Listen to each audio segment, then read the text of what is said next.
Hi, Service Alternatives, and happy Friday. I hope that each of you was able to enjoy a really nice Thanksgiving holiday, even if it was different. Thanksgiving is a time to really recognize this idea of gratitude, what we give others and how we take in others' appreciation. And our Pierce County staff recently had an opportunity to be recognized. They had supported a man in our respite program, and after this service was provided, his mom sent each of the staff that was involved in that support an individual thank you note. She sent them in the mail, which just doesn't happen very often. And it was an opportunity for each of these staff to be recognized for the service that they provided to this man. I encourage each of you on a regular basis, but especially during the holiday season, to think about ways you can extend your gratitude to others, and then also to take in the gratitude of others. I'm grateful for lots of things that continue to happen around Service Alternatives despite COVID. And some of those things are new, and I'm going to share a few of those things today. One is that we have been providing mental health services in Walla Walla and Tri-Cities for a bit. And just recently an application was put in for us to extend the service over the mountains and to be able to provide it in Oak Harbor.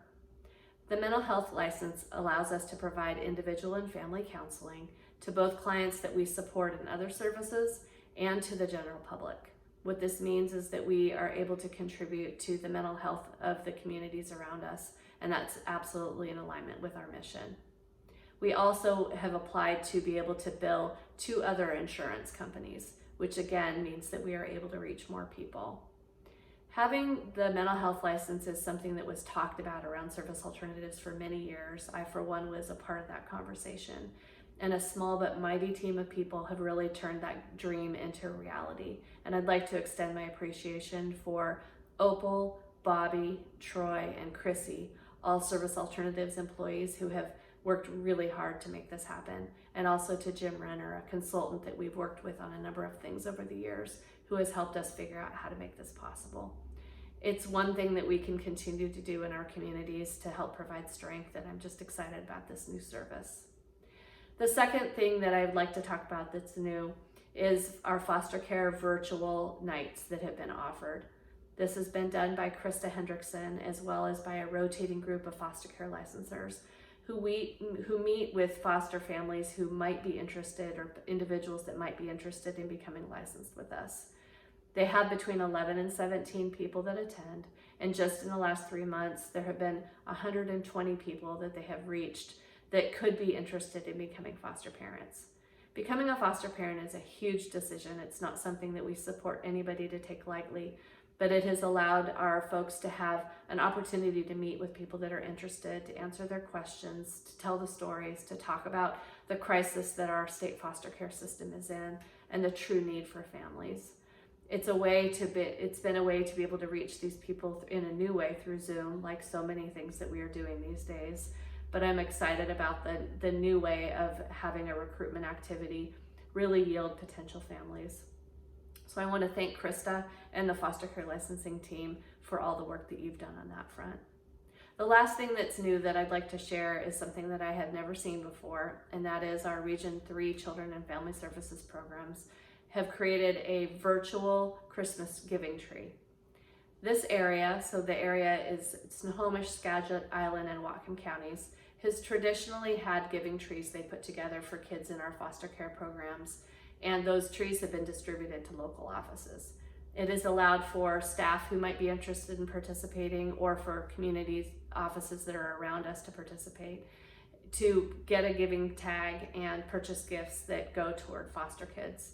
They have also done this in partnership with local businesses. But with COVID, like so many things, this is something that was not able to happen this year.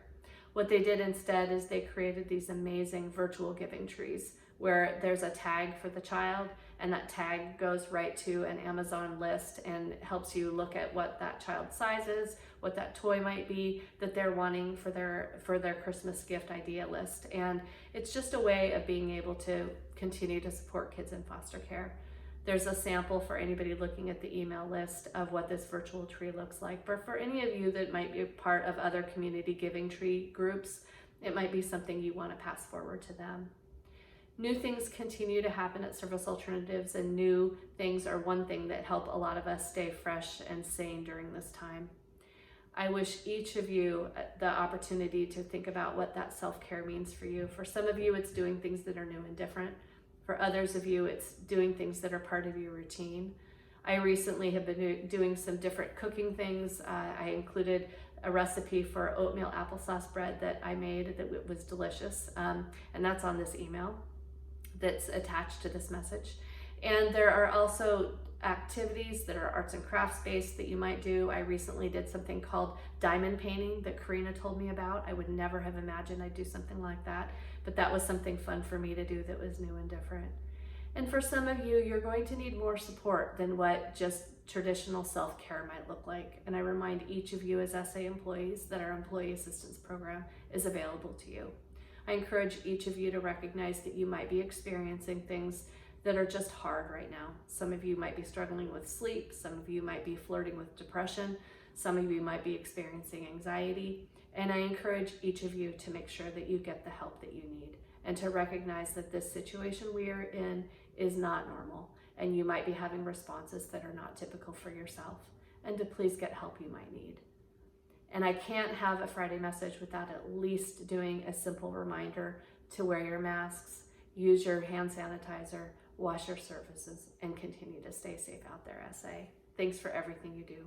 Bye-bye.